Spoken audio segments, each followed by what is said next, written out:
Coming up next. That's one thing about the nursing profession that if I could tell anybody anything is that your options and your doors are endless. You can go all over the world with it.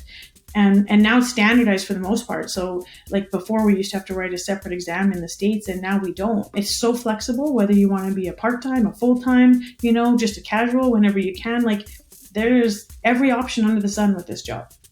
The Job Talk podcast shares stories from people who are passionate and love what they do in their careers. Through conversation, we explore their careers, past work experiences, and the education that got them to where they are now. We are putting together a Career Crisis Ultimate interview series. We are asking experts to give their best advice and guidance around work anxiety, career pressures, career goal setting, and ultimately, career transformation. To learn more about this special interview series and get notified when it's available, please visit our webpage at thejobtalk.com/help. Today's guest is Teresa Berdusco. Here's our job talk with an emergency room nurse. Teresa, thank you so much for coming on the podcast today. And I think this is really timely because I have a daughter who's in grade 12, and she just recently told me that she's going to apply to nursing school. So I'm excited about that. And she looks relieved. Where did you take your nursing education? I took it, first I started at Grant MacEwan. I started in a 2-year program there, and then I transferred over to the University of Alberta. And what is the nursing program? Do you start with a Bachelor of Science and then go into nursing, or how does it work? No, it's right out of high school. You can do a Bachelor of Science in nursing. So you start with your sciences, and then you specialize in the nursing field. So you do like nursing statistics and nursing research, and you get all the important stuff towards nursing. And did you enjoy your time when you went to MacEwan? MacEwan's great. It's a smaller school, so it's and now it has the 4-year degree. You can just stay there, so that's a great option. Even like the U of A, it was just bigger, but it was a good experience. I was also older though. I wasn't young, and so I was older, and so it was a little bit different. But no, I loved every minute of it. Okay, that's really interesting to me because were you in another career before you went into nursing? I was in the military before. You were in the military. Okay, I didn't know that. What were you doing in the military? I was a basic soldier. I was in the infantry. That's it. Nothing crazy. Okay, I won't dig too far into your military career.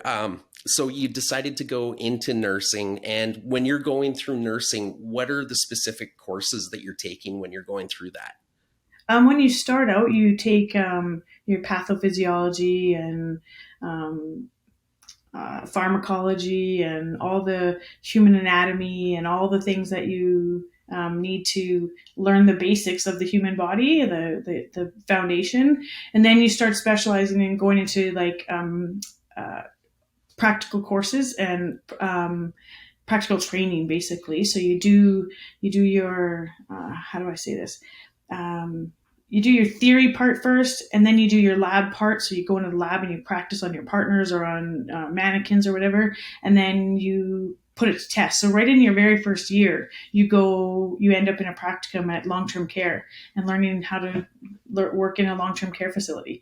And so that's your first step into the doors of nursing. It's in your first year. So you find out real quick whether you like it or not. But it's great. It's great to keep you there, right? Because everybody wants to go be a nurse, but you don't know how yet, but you don't want to spend 4 years just reading books, right? So it's a really great way that they slowly introduce you into it. And then as the years go on and the more knowledge you get and the more theory behind everything and then the practice in the labs, and then you get to actually go and do it on surgical patients and medical patients. And then by the time you get to your 4th year, you get to specialize in where you do your final practicum, like if you want to do it with babies or an emergency or wherever, you get to kind of pick. So it's a great way that they've laid it out to keep people not only interested, but like stimulated, right? We want to see, we want to do, everybody wants to get their hands dirty. So it's a great program. How intense is it? And you went into nursing as an adult student. Do you think you were more successful being an adult student, or do you think you could have handled that education at 18 years old? both. I think as an adult, I had some preconceived notions that probably weren't good, and these kids come in. I was with mostly kids in my class, not kids, but younger adults.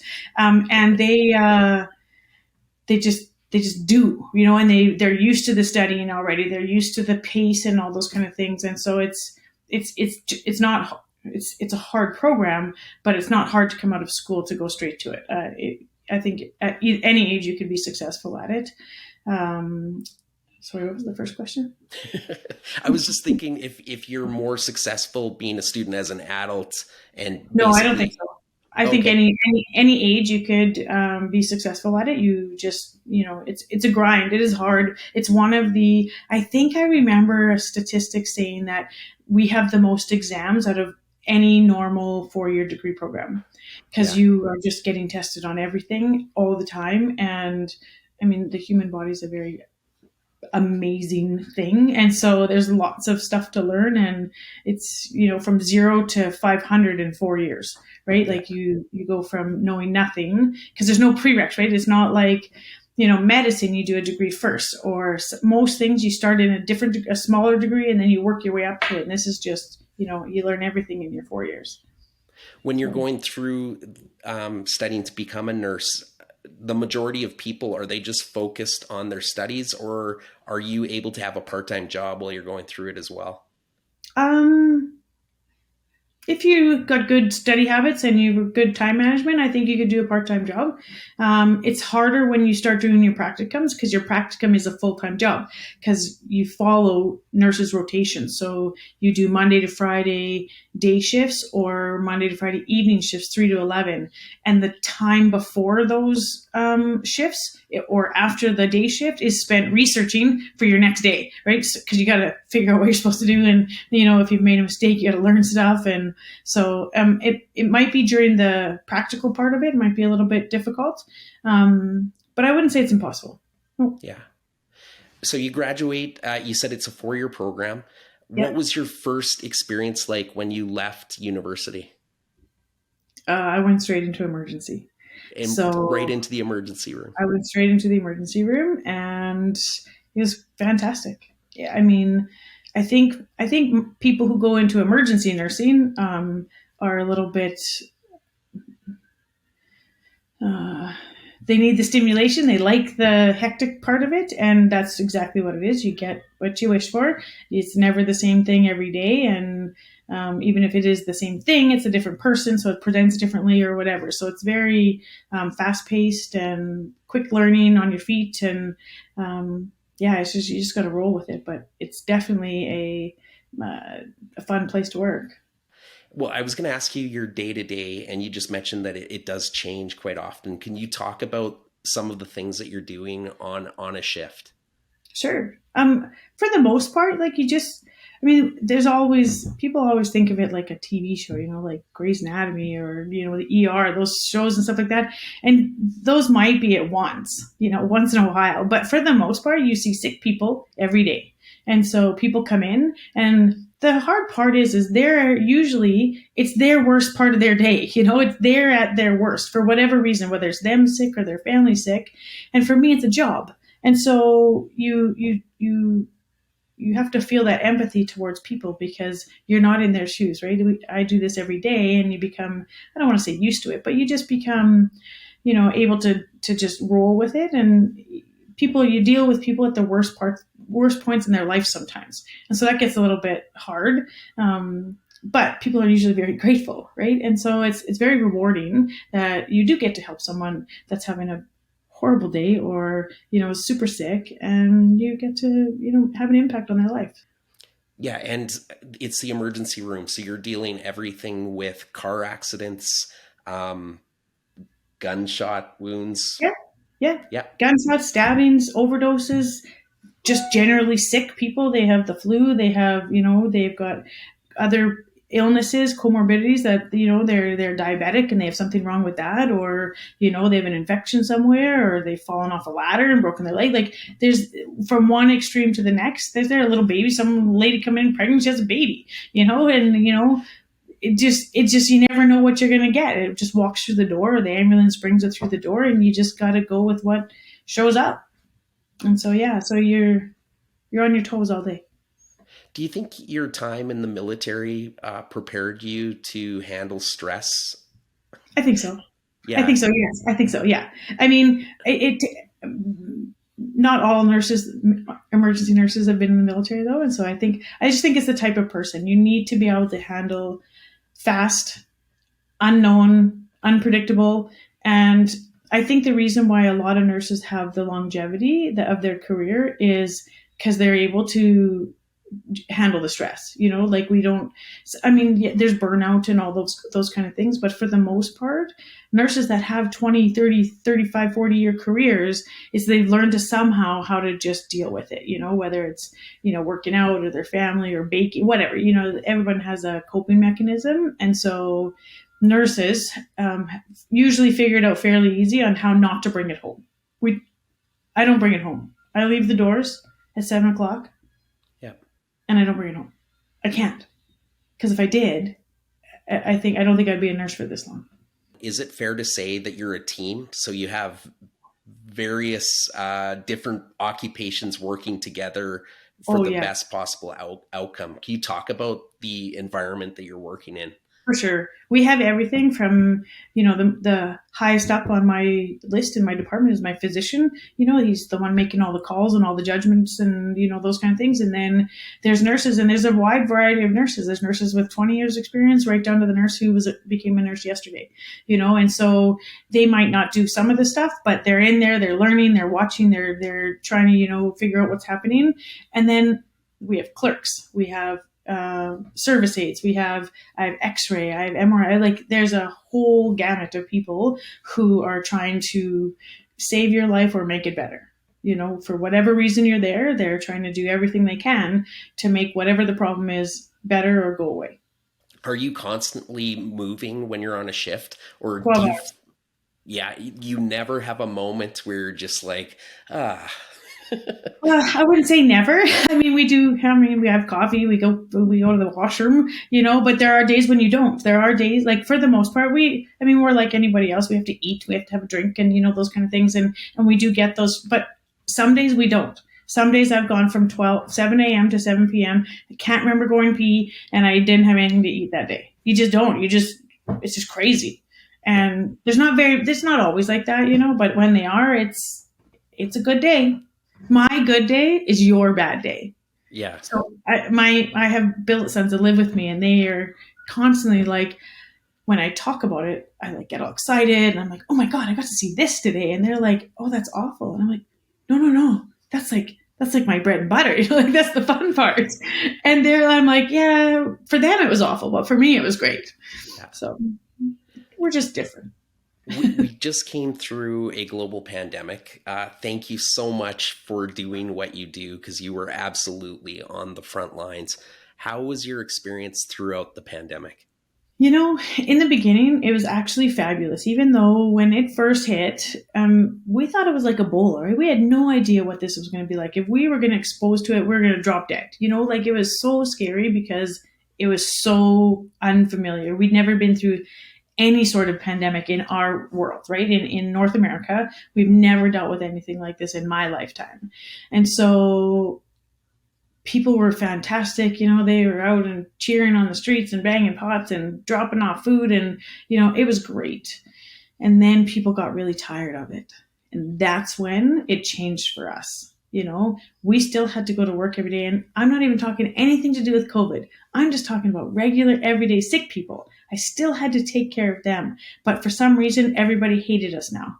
And it really turned the view on healthcare by the third or fourth wave, or whenever the majority of people started to become very frustrated and COVID exhausted, basically, with every new mandate and rule and all that kind of stuff, it really changed how people looked at healthcare. And I think that's the part that, and I can honestly say we've lost many, many nurses and physicians because of that attitude, not because we were burnt out from working hard. it was because people thought we were trying to hurt them. People thought we were like doing stuff that was against their right and their whatever, the political part of it. And we are only trying, like, nurses, really, all we want to do is help people, and we follow rules because we're fairly, rule following people. And we just do what's best, what we thought was best. And so that was the hard part. Yeah, I know it probably felt like everyone was against you, but I think we live in a world now with social media where the lunatics have a voice and have an audience. I personally, I was shocked at the anti-vaxxers. That was a complete surprise to me, because when the pandemic started, every morning, like right off the start, I was doing searches for vaccine development, and I thought that was our silver bullet. And I did not see the anti-vaxxers Me either. And it's so funny. Like, and I still, even though I'm immersed in it and I've listened to it from every side and every angle, I still don't understand where it came from and how it came about. Like, we had a very, very small percentage of population who was quote unquote anti-vax for a long time, from the 60s and 70s, but they were also people who didn't access healthcare in a normal way, right? They were very reserved and very old-fashioned in the way they treated things, and very more herbalistic and that kind of belief, basically. But the anti-vaxxers from this time period, this pandemic, we're talking people who you're on chemo drugs, but you won't get a vaccine.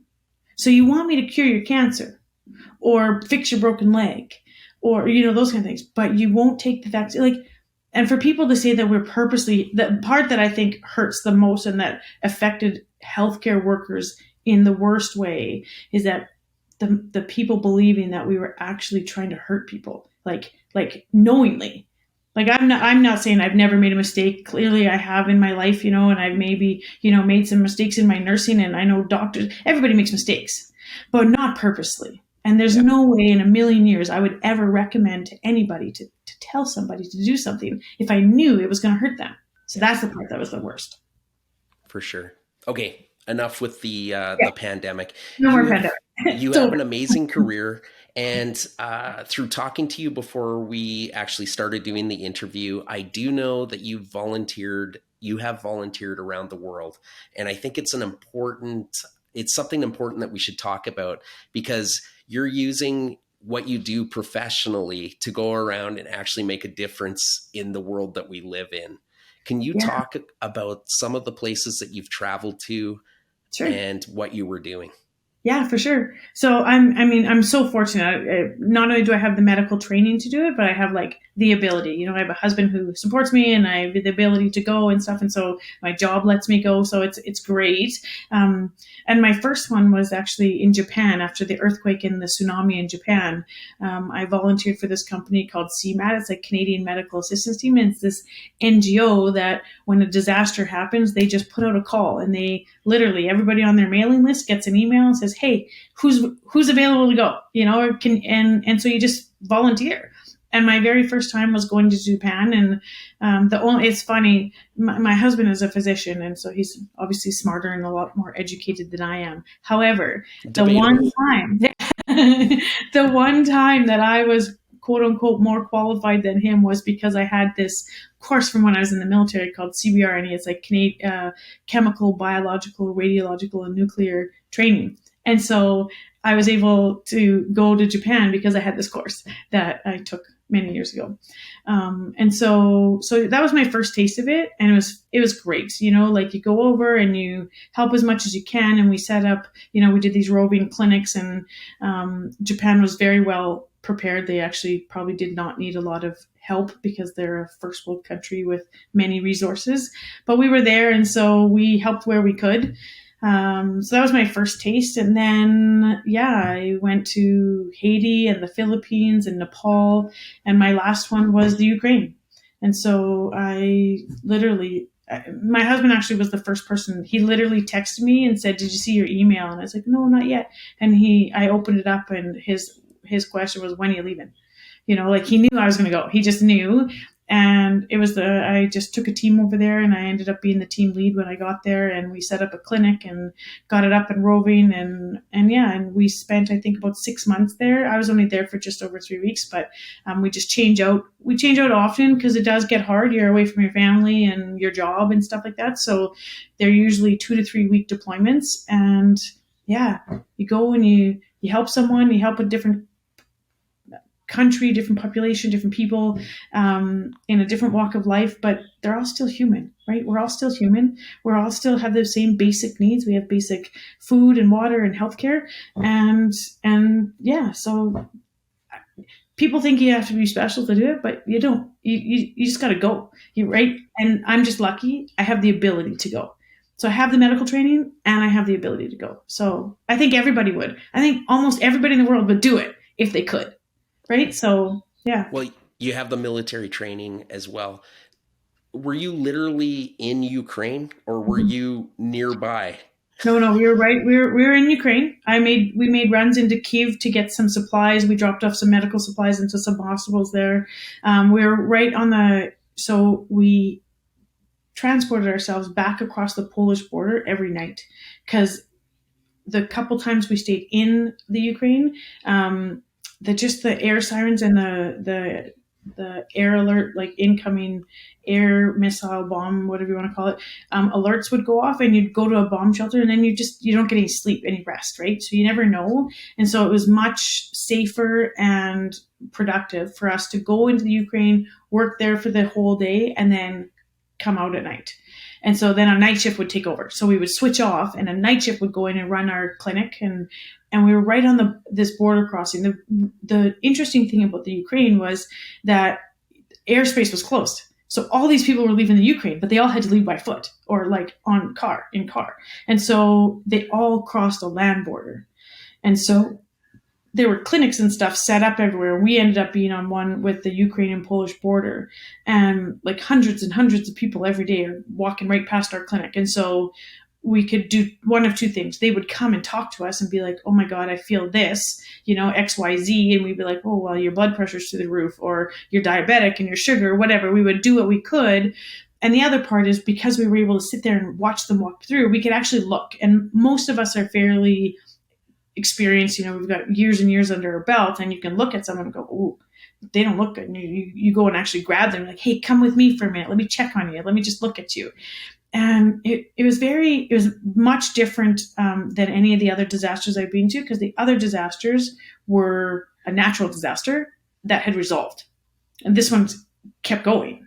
And so usually by the time we get to natural disasters in like these foreign countries, they're far away, the risk and the threat is gone, and people are just trying to rebuild and recover.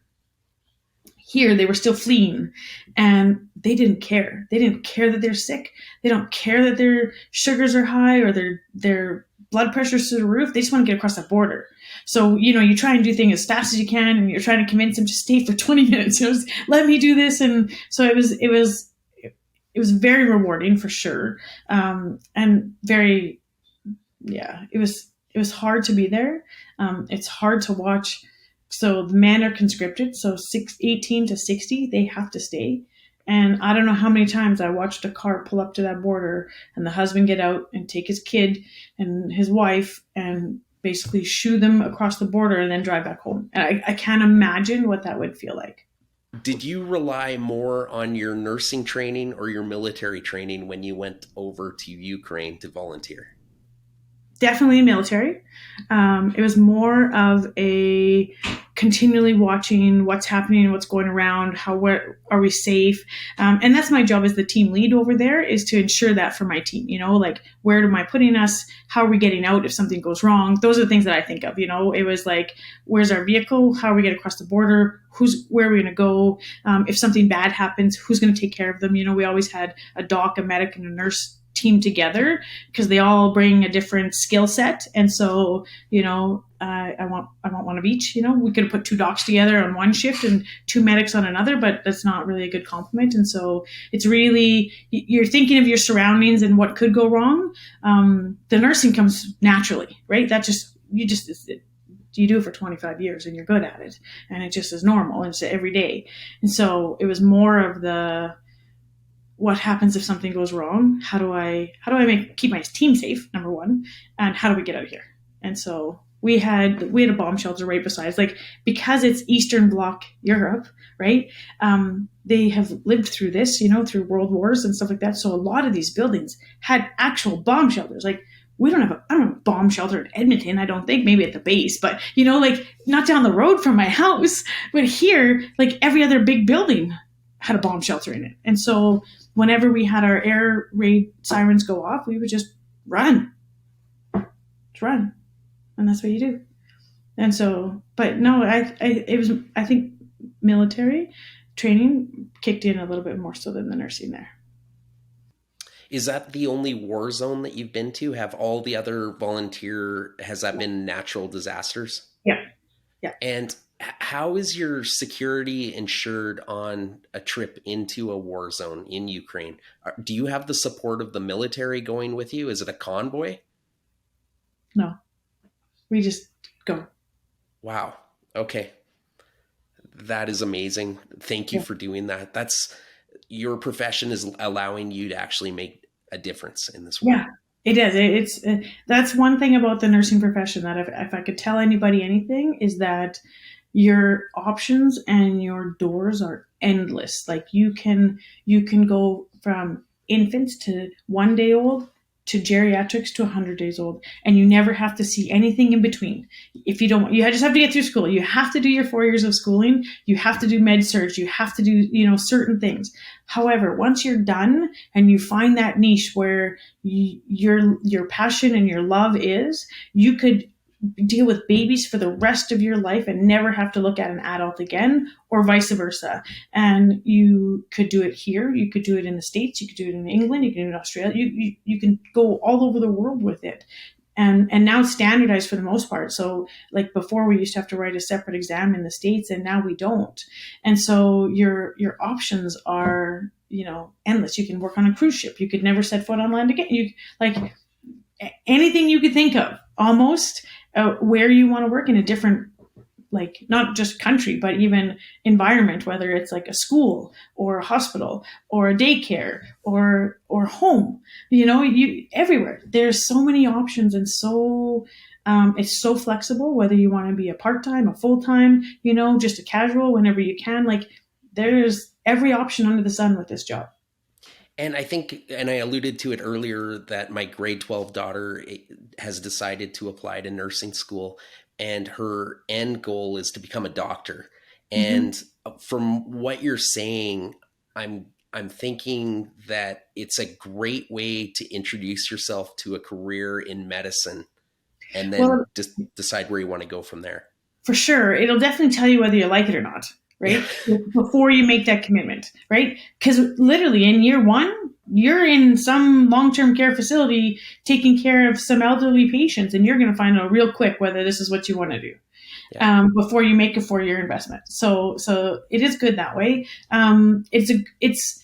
I wouldn't say it's a guarantee into a medicine role, because it's still, getting into medicine is super difficult, and you have to do a whole bunch of other things other than just nursing or a degree. But it definitely can give you a bird's eye view of what it's like, because you work. So depending on where you work, so in emergency, I work with all different types of physicians. I have cardiologists come down and see. I have orthopedic surgeons, bone doctors come and see. I have my emergency doctor. I have the ICU doctors. So I see what these guys do and the difference, the surgeons and the family medicine and all the different types of doctors. I work with every single one of them.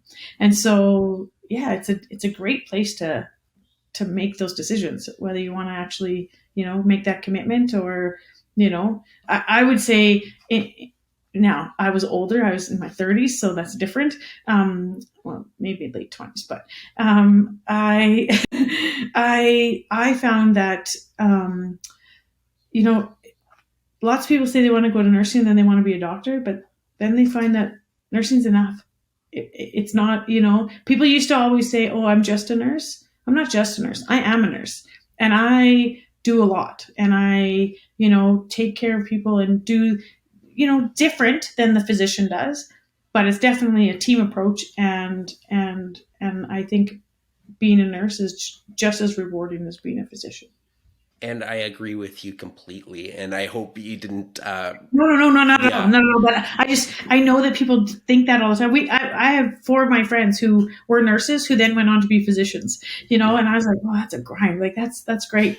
I don't have it in me. Well, I was going to ask, so I started this podcast because I made a midlife career change. When you see new nurses coming in, are they usually around the same age, or do you get a lot of mature nurses coming in as well when they're starting? No, they're usually young. Yeah, Are they? They're usually 22, 23 years old, coming out of high school. They do their 4-year degree, and then they come in. For the majority, they're young. We did have a really big influx, probably in like 2000 I think it was like 2006 or 7, when we had a very high nursing shortage, and they introduced this 18-month fast track program, basically is what it was. And it was a diploma nurse, which is now no longer, you can't be a diploma nurse anymore. You have to have a degree to enter. But at that time, there was a 2-year diploma nurse and then a 4-year degree nurse. And so they actually, when we had this staffing crisis, they introduced this 18-month program. And we did see a lot of slightly older nurses come in out of that, because they had already, maybe they were doing something else. They're like, you know what, I've always wanted to be a nurse, and now I can actually commit. Most of them are moms. It's really hard to go to school for 4 years if you're a mom. And so yeah. But since then, I haven't seen a lot of older nurses. You've alluded to it through talking about being a nurse, but what do you love about being a nurse? For me, it's the variety. It's never the same. Even if it's the same thing, it's never the same person. It presents differently, whether it's, young, old, just different. It can be the same disease or the same broken bone, but it's different. And this is going to sound bad, but in all honesty, with emergency, I don't have to see you for a long time. I don't get to know you. I don't have to, I totally look up to and commend those bedside nurses that are up on the floors that have the same patients for days, weeks, months, maybe even years sometimes. Long-term care facilities where you get attached to these people, and you get to know them and their family and everything. I don't know if I could do that. I love the craziness, and to be able to say, hi, bye, I never want to see you again, leave my emergency. And I usually don't see them ever again. Very rarely do I ever see you again. And so I like that. And I think that's why I've been able to do it for so long, is because I leave it at the door, and I don't take it home. And there's obviously there are cases that, hit hard, harder than others. We all have those, whether it's, maybe it's children for you, or, someone who's lost their spouse, and next thing there's all those triggers that we have bad days. But for me, in emergency, it's the biggest thing is that it's a revolving door, and I get something new every day. What are some misconceptions about nurses that you would like to clear up? That we do for the money. We do get paid well. I won't say we won't. But we also work hard, and it's a lot of schooling. It's a lot of stress, and it's a lot of responsibility. At some points, you really have someone's life in your hand, and I don't think you can pay anybody ever too much for that, And so it's. I don't know a single nurse that goes into it for the money. They go into it for a career. It is a great career. Yes, there are, we have great benefits, and we have great pensions, and, all the things that everybody else provides, into their workplace. And so we go into these careers because it's a great career. But there's also more, because you don't stay in that if you don't love it. You can't. It wouldn't be fulfilling. A paycheck's a paycheck, but here when dealing with people and sick people is, I know it's a cliche to say it's a calling, but it's more of a lot of people might start it, but you don't stay if you don't love this, and you don't love actually helping people and wanting to make a difference in whatever field you're in. You might move to a different field, type thing. It might take you a little while to find your little niche, but you don't do this career for 20 years for a paycheck. What could you say to the person that just got accepted into nursing school? What kind of advice could you give that person as they move forward into it? Stick it out. It's tough. It's really hard. I mean, it's a lot of information. It's tough. It's hard work. It's, there's a lot of studying and a lot of exams and that kind of stuff. And sometimes, I'm actually trying to convince one of my daughters to go into nursing as well. And she's like, oh, I don't like blood. I'm like, 4 years. You just got to deal with a little bit for 4 years. And it's not 4 years straight. It's like 2 months of year 1, 3 weeks twice a year, and year 2 and year 3, and then 6 weeks. So it's not every day for 4 years.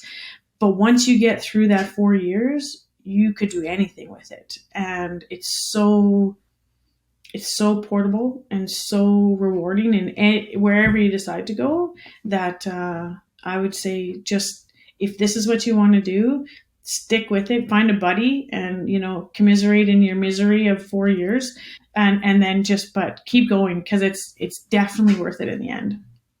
Well, thank you so much for doing what you do. Thank you for all of the hard work and what you had to put up with throughout a global pandemic and COVID.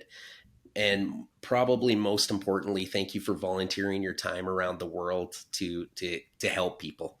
We really appreciate it. Thank you. No worries. I have one little saying that I always say this all the time. I said, we won the lottery being born in Canada, and we just have to be a global good neighbor, like if we can go help. And it's even in a job, right? Even just in nursing, right? Just try and be a better person and help where you can. Thank you for tuning in to the Job Talk podcast. For more information, please visit us at thejobtalk.com. Our podcast music was created by our friend Mike Malone in Edmonton, Alberta, Canada.